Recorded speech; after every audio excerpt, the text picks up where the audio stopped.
Namaskar. Welcome to today's podcast organized by the National Institute of Urban Affairs, NIUA. This is part of the Swachhata Hi Seva campaign celebrating 10 years of the impactful years of the Swachh Bharat mission. The Swachh Bharat mission, as you all know, was launched in 2014 by the Ministry of Housing and Urban Affairs, MoHUA. It is a nationwide campaign and aimed at eliminating open defecation and improving solid waste management across India. It represents one of the largest mission and cleanliness drives in the world, fostering public awareness and action towards cleaner and healthier environment. In this podcast series, which is going to go on from 17th of September to 1st of October, which is part of the Swachhata Hi Seva campaign time, we will be talking to several champions in the Swachhata mission of India. So today we have with us the team from Ambikapur Municipal Corporation, and we have Ritesh Ji, Mr. Ritesh Saini, who is representing Ambikapur Municipal Corporation. As you all know, Ambikapur has made a very big achievement. They have been winning the Swachh Sarvekshan Awards for 7 times in a row. So we would like to know from Ritesh Ji, what is it that Ambikapur did that they have been winning this award for so many years and sustaining all the efforts done by the corporation? Over to you, Ritesh Ji. Good afternoon all. मैं रितेश सैनी हूँ और अंबिकापुर में हम लोग जो waste management पे काम कर रहे हैं, हम लोग 2014 से इस पे काम स्टार्ट किए थे। अंबिकापुर मॉडल जो है वो कम्युनिटी लेड वेस्ट है। बेसिकली यहाँ पे जो अंबिकापुर की कम्युनिटी में रहने वाले लोग हैं, उनमें से हमने सेल्फ हेल्प ग्रुप्स को आइडेंटिफाई करके और डोर टू डोर कलेक्शन में उनको इन्वॉल्व किया है। आज के इस पॉडकास्ट में हम जो 2 दीदियों से बात कर रहे हैं, वो भी अंबिकापुर की स्वच्छता दीदी कम्युनिटी से ही है। अंबिकापुर में हम लोगों ने डोर टू डोर कलेक्शन के लिए टोटल 48 वार्ड्स में से हम लोगों ने 20 जोन्स डिफाइन किए थे। वहाँ पे हम लोगों ने SLRM सेंटर्स बनाए और उसमें काम करने के लिए हम लोगों ने स्वच्छता दीदियों का जो सिलेक्शन किया, सेल्फ हेल्प ग्रुप्स में वो ऑलरेडी इन्वॉल्व थी, उन सभी लोगों को बुला करके उनको हम लोगों ने सॉलिड वेस्ट मैनेजमेंट की ट्रेनिंग्स दी। ट्रेनिंग्स देने के बाद फिर उन लोगों को हम लोगों ने SLRM सेंटर अलॉट किया और उस SLRM सेंटर में दीदियां काम कर रही हैं। अंबिकापुर मॉडल में मैं बताना चाहूंगा कि चूंकि ये कम्युनिटी अंबिकापुर की कम्युनिटी के ही दीदीज हैं और जो डोर टू डोर कलेक्शन और जो सब प्रोसेसिंग सर्विसेज हैं वो अंबिकापुर में कर रहे हैं, तो बहुत अच्छे से सिटीजन से कनेक्ट हो सके। स्वच्छ भारत मिशन का जो मेजर गोल है कि ये एक जन आंदोलन हो और सिटीजन पार्टिसिपेशन को इंक्रीज करना है, तो अंबिकापुर की दीदियों का इसमें बहुत बड़ा पार्ट है।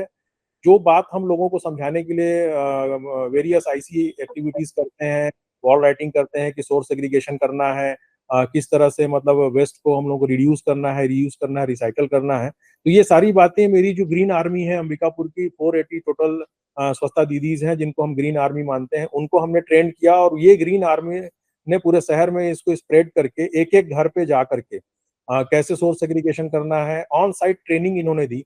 मतलब यदि कोई मिक्स वेस्ट दे रहा है तो उसके डोर स्टेप पे दीदियां सेग्रीगेट करती हैं कि ऐसा नहीं, ऐसा आपको वेस्ट देना है। मतलब इस लेवल का जो सिटीजन कनेक्ट दीदियों के थ्रू हम लोगों ने अंबिकापुर में किया, उसका इम्पैक्ट है कि अंबिकापुर में हमको बहुत ही अच्छी क्वालिटी का सोर्स सेग्रीगेटेड वेस्ट मिल रहा है। केवल 1.5 लाख पॉपुलेशन का कारपोरेशन है अंबिकापुर, और यहाँ पे हम लोग ड्राई वेस्ट जो क्वालिटी में हम लोगों को मिल रहा है, लगभग हम लोग 10 to 15 लाख पर मंथ दीदियां उसको सेल करके अर्न कर रही हैं। और सिटीजन पार्टिसिपेशन का एक अच्छा एग्जांपल ये है कि जो हमारा यूजर चार्ज का डिमांड क्रिएशन है, जो हमारा मैक्सिमम डिमांड है कि मंथली हमको कितना मिलना चाहिए, वो हमारा 14 लाख का है और दीदियों के माध्यम से हम लोग अर्न कर रहे हैं 16 to 17 लाख। मतलब एक डिमांड से ज्यादा यूजर चार्जेस हमारे पास आ रहा है। तो ये एक बेटर सर्विस को रिप्रेजेंट कर रहा है कि सर्विस क्वालिटी दीदी कितनी अच्छी है कि यूजर चार्ज को देने में सिटीजन्स कहीं कोई इफ एंड बट नहीं कर रहे हैं, एक अच्छा आ रहा है। मैम धन्यवाद रितेश जी। अब मेरे साथ मेरी को होस्ट है मिस स्मिता कुलकर्णी फ्रॉम साहस, जो कि एक NGO है और वेस्ट मैनेजमेंट में काम करते हैं। तो स्मिता से मैं आग्रह करूंगी कि वो दोनों दीदियों से जरा वार्तालाप करें और पूछे कि उनको उनका योगदान कैसा रहा, उनकी जर्नी कैसी रही इसमें। Over to you Smita. Thank you Paramita. नमस्कार रितेश जी। जैसे कि आपने बताया कि आपके साथ 480 स्वच्छता दीदियां जुड़ी हुई हैं इस कैंपेन से, और इनमें से 2 दीदियों को आप हमसे मिलाने वाले हैं, तो इनका परिचय दीजिए प्लीज़। मैं कराता हूँ। हमारे साथ दो स्वच्छता दीदी हैं। एक जो स्वच्छता दीदी सुनीता सारखेल, जो हमारे देवीगंज एमआरएफ सेंटर की इंचार्ज हैं, और एक दीदी रेशमा सोनी है, जो हमारे केना बांध एसएलआरएम सेंटर की इंचार्ज है। ये दो दीदी आपके साथ बात कर रहे हैं। नमस्ते सुनीता जी। तो सुनीता जी, देवीगंज एमआरएफ की आप इंचार्ज हैं। थोड़ा अपने बारे में बताइए, इस सफ़र के बारे में बताइए, आप यहाँ तक कैसे पहुँचे? मैं सुनीता सरकेल, देवीगंज अंबिकापुर से। मैं इसमें 2015 से लगी हूँ मैडम, और 2010 में यानी पारिवारिक कारणों से मेरे पति से अलगाव हो गया था, और उस समय मेरा बच्चा मात्र 2 साल का था। तो उस समय से मेरे को अपने बच्चे का पालन-पोषण करना था, जिसके लिए मैं सिलाई का काम करती थी मैडम। सिलाई का काम करते हुए मेरे को काफ़ी तकलीफ हो रही थी, क्योंकि सिलाई में उतना पैसा नहीं, मैं घर में ही सिलाई कर का काम कर रही थी। मैं 2015 में बोलना चाहिए, थोड़ा घर की स्थिति ज़्यादा ही खराब हो गई, तो मैं उस समय वर्तमान की जो collector madam Ritu Sen madam थी, तो मैं गई थी कि मेरी ये समस्या है मैडम, मेरे को कुछ ऐसा काम दें कि मैं बच्चे को रख के पालन-पोषण कर सकूँ करके। तो मैडम बोली कि मैं कुछ काम शुरू कर रही हूँ, जिसका ट्रेनिंग होने वाला है, आप इसका ट्रेनिंग लीजिए। और उसके तहत मैं यहाँ की राजमोहनी भवन में ट्रेनिंग ली मैडम के ये स्वच्छता वाले में, और उस दिन से लेके आज तक मैं काम कर रही हूँ इसमें, और मेरे को इसमें काम करते हुए 10 साल हो गए हैं। और शुरुआत में तो मेरे पास पैसे-वैसे की बहुत दिक्कत होती थी, अब ऐसा कुछ नहीं है, और इस काम में मेरे को एक ये फ़ायदा हुआ ना कि इसमें मैं अपने बाबू को अपने साथ में रख के बोलना चाहिए काम की। हम इस अभियान का 10वां साल मना रहे हैं, और जैसे आपने बताया कि आप शुरू से ही इस अभियान से जुड़ी हैं, तो तब से लेकर आज तक क्या परिवर्तन आया है, और आपका क्या अनुभव रहा है? कुछ मुश्किलें भी आई होंगी, कुछ चुनौतियाँ भी आई होंगी, कुछ बताइए इस बारे में। शुरुआत में जब हमने वो काम शुरू किए थे मैडम, तो जैसे हम लोग किसी के यहाँ कलेक्शन करने के लिए जा रहे थे, रिक्शा में जा रहे थे, ई-रिक्शा में जा रहे थे, तो उस समय जो लोग थे, वो कचरा लेने के नाम से हम लोग को जैसे कि मना करते थे, कि बोलते थे कि हम लोग का गेट को मत छुआ करिए, आप लोग इतने-इतने घर का कचरा लाते हैं और हम लोग पूजा-पाठ करते हैं। इसलिए हम लोग को थोड़ा-सा बोलते थे। फिर हम लोग को समझाना पड़ता था उनको कि नहीं, हम लोग आपके यहाँ कचरा लेने आ रहे हैं, आप लोग कचरा दीजिएगा करके। वो वाली एक समस्या थी। और दूसरी समस्या ये थी कि हम लोग जैसे सुबह टाइम पहुँचते हैं कचरा लेने के लिए, तो कुछ लोग पुराने जो होते हैं, बुजुर्ग लोग, उन लोग बोलते थे सुबह-सुबह कचरे वाली दीदी लोग आ जाती हैं, तो हमारा दिन खराब हो जाता है, ये वाली भी समस्या थी। पर धीरे-धीरे वक़्त के संग सब बदला, और आज की डेट में तो बहुत ही बदलाव हो गया 10 साल में।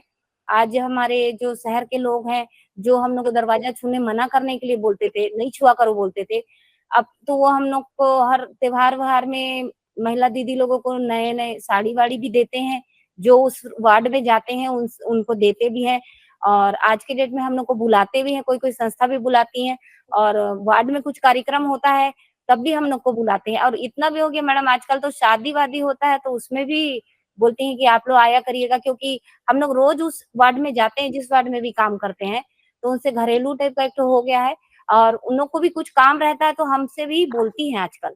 तो ये सब चेंजेस आया, और पहले जैसे कि एक ठो समझे दूरी-दूरी करते थे, अब ऐसा कुछ भी नहीं है। और अभी स्कूलों में भी कार्यक्रम-वारिक्रम होता है, तो हमारे वार्ड के जो स्कूल है, उसमें भी हम लोग को बुलाया जाता है।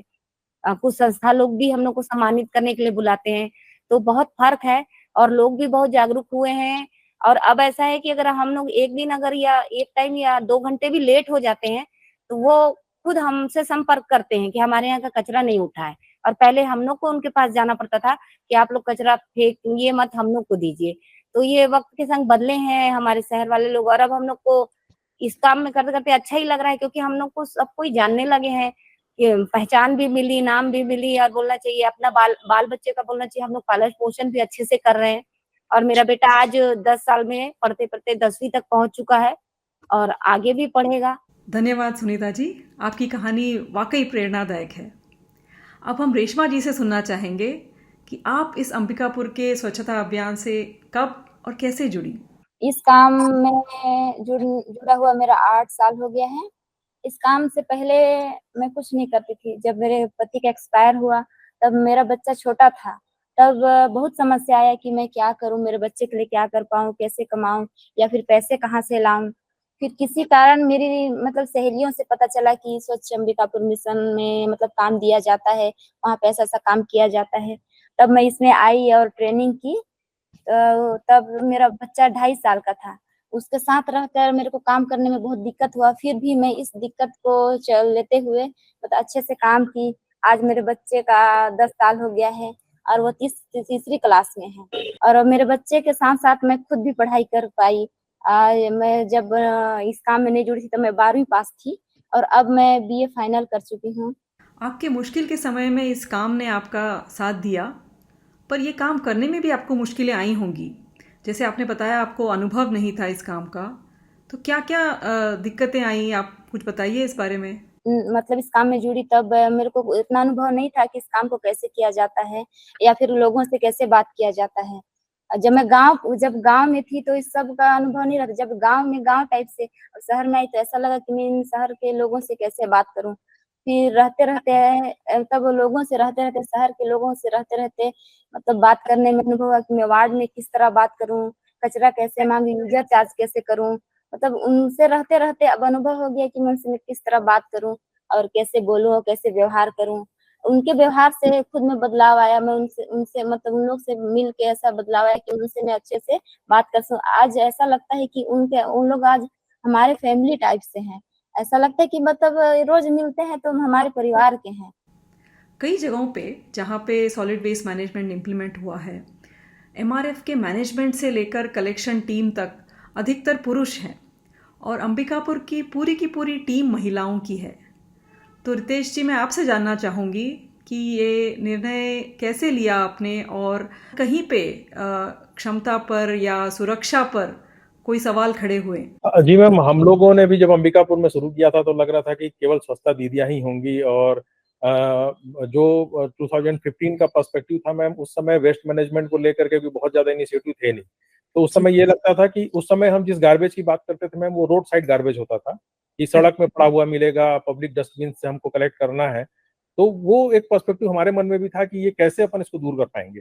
लेकिन बाद में जब हम लोगों ने डोर टू डोर कलेक्शन में दीदियों को इन्वॉल्व किया तो हमको ये समझ में आया कि जो कॉन्ट्रैक्टर्स होते हैं और जो बाकी के जो प्लेसमेंट वर्कर्स अगर एजेंसी से हम लेकर के काम करते हैं तो वो एज ए ड्यूटी इस काम को करेंगे और दीदी का जो एक रिस्पॉन्सिबिलिटी लेने की जो उन लोगों की हैबिट है कि वो किसी भी चीज को एक जिम्मेदारी से कर पा रहे हैं। मेरे को ऐसा लगता है कि ये हमारा सबसे अच्छा डिसीजन था कि हम वुमेन सेल्फ हेल्प ग्रुप्स को लेकर के काम करेंगे। एक तो वो सिटीजन से कनेक्ट हुई मैम, दूसरा उनको आज हमको मॉनिटर करने की जरूरत नहीं पड़ती है। दीदी अपना बिजनेस इंटरप्राइज अपना काम समझ करके काम कर रही हैं।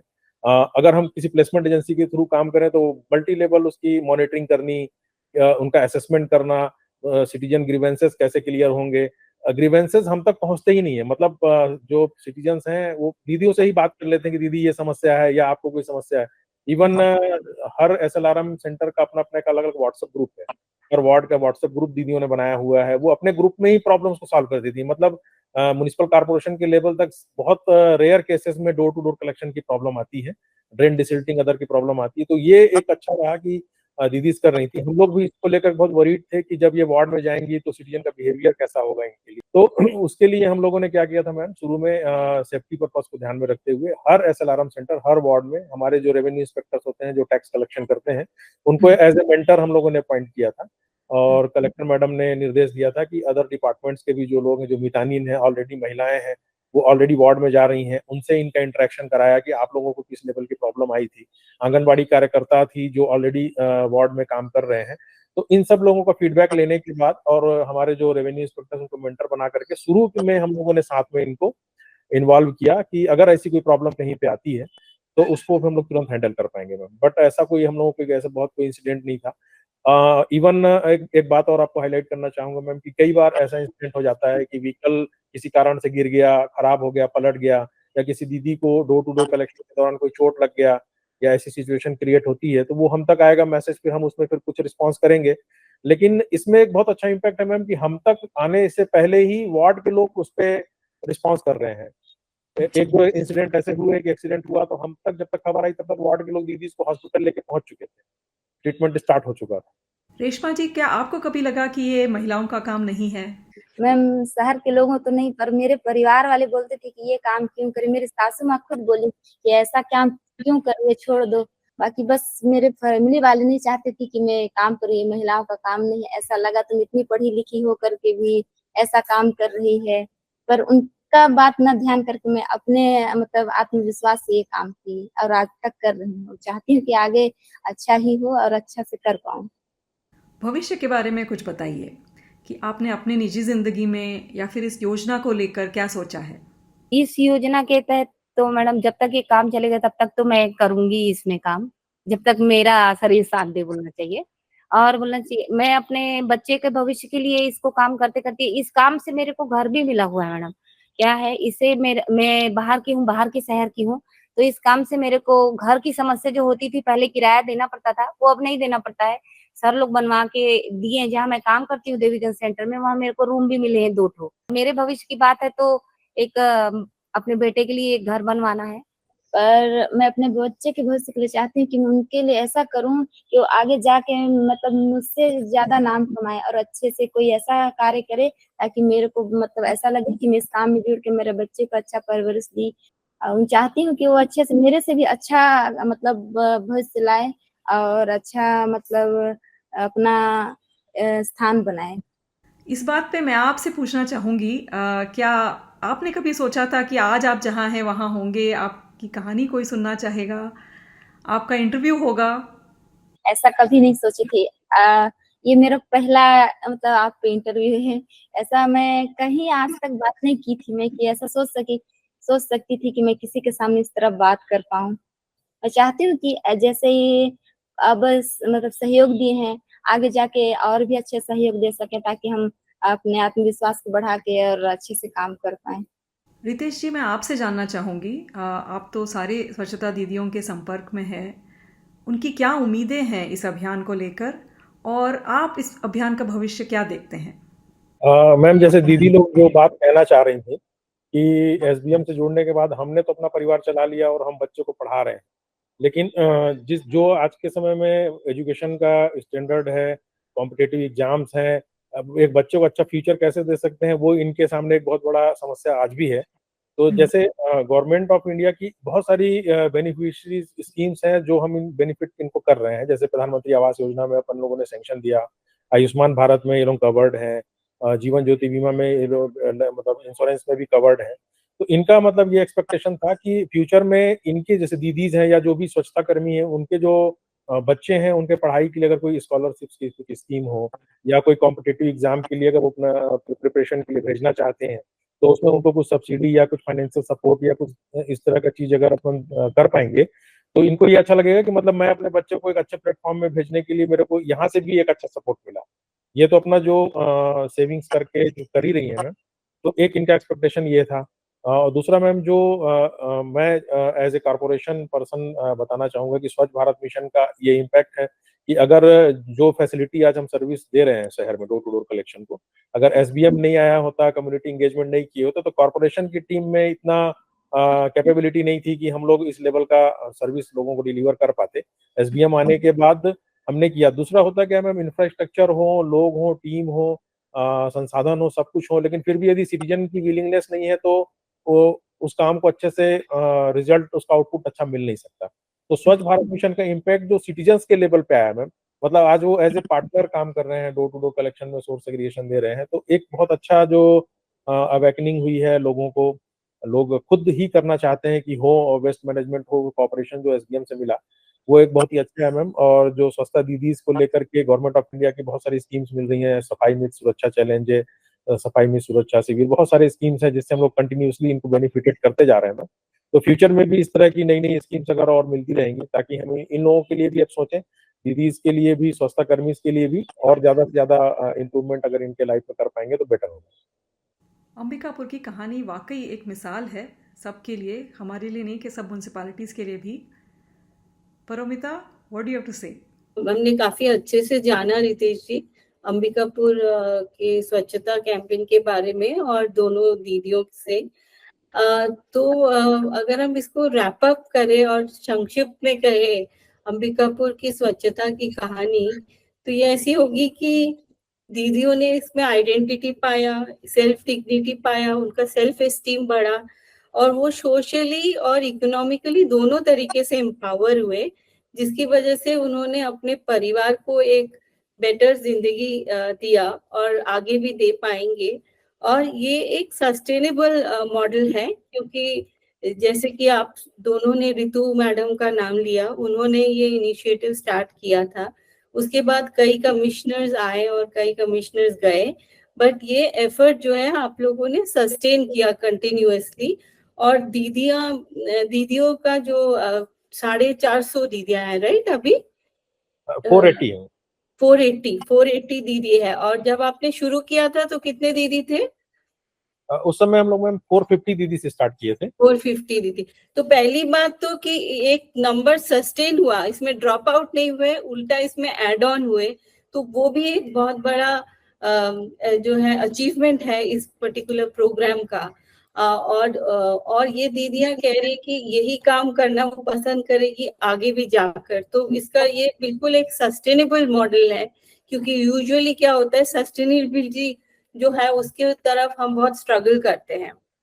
और एक और अच्छी बात यह है कि जो सोसाइटी के साथ कनेक्ट बनाया इन्होंने, कि वो इनके परिवार बन गए। सो अंबिकापुर एज अ लार्जर शहर, ये सारे लोग, सोशल कोहिजन जो है उसमें भी इसका एक बहुत अच्छा इम्पैक्ट रहा। और ये इसके परिवार बन गए, यहाँ तक कि शादी हो, पूजा हो, कुछ भी हो, वो उनके एक पार्ट बनते हैं, उसमें आमंत्रित होते हैं। नॉट जस्ट कि वो क्लीनिंग के लिए बुलाते हैं, बट उनको एक एज एन इनवाइटी बुलाया जाता है। तो ये सोशल ट्रांसफॉर्मेशन कहूंगी मैं इसको। In other words, it actually created a lot of ripple effect in the city. So thank you very much, आपको बहुत बहुत धन्यवाद।